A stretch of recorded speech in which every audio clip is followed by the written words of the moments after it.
Pemberian pangkat Letnan Kolonel Letkol tituler pada pengaruh atau influencer Deddy Corbuzier mengundang polemik. Terkait hal ini, akhirnya Menteri Pertahanan Prabowo Subianto buka suara. Seusai serah terima jabatan Panglima TNI dari Jenderal Andika Perkasa ke Laksamana Yudo Margono Selasa 20 Desember 2022, Prabowo mengungkapkan jika pengangkatan ini terkait sosialisasi bela negara dan komponen cadangan. Deddy Corbuzier diangkat sebagai Letkol tituler karena perannya yang aktif di media sosial dibutuhkan untuk menyebarkan informasi tentang bela negara dan komponen cadangan pada masyarakat.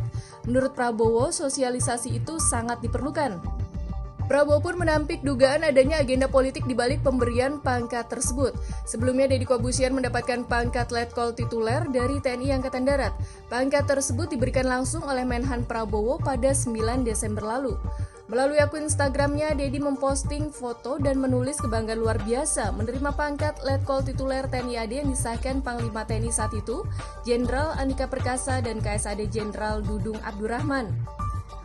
Berbagai kalangan mempertanyakan urgensi keputusan Menteri Pertahanan Prabowo Subianto memberikan pangkat Letkol tituler kepada mentalis dan YouTuber bernama lengkap Deodatus Andreas Dedi Cahyadi Sunjoyo tersebut.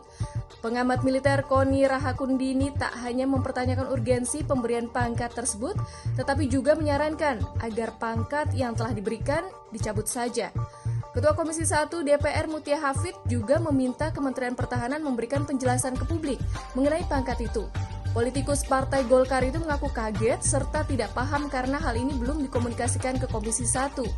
Polemik ini sepertinya dibiarkan saja, tidak ada upaya klarifikasi dan duduk bersama untuk menentukan solusi di antara pihak terkait yaitu Menhan Prabowo Subianto, Panglima TNI waktu itu Jenderal Andika Perkasa, KSAD Jenderal Dudung, DPR Komisi 1, dan tentunya penerima pangkat yaitu Deddy Corbuzier.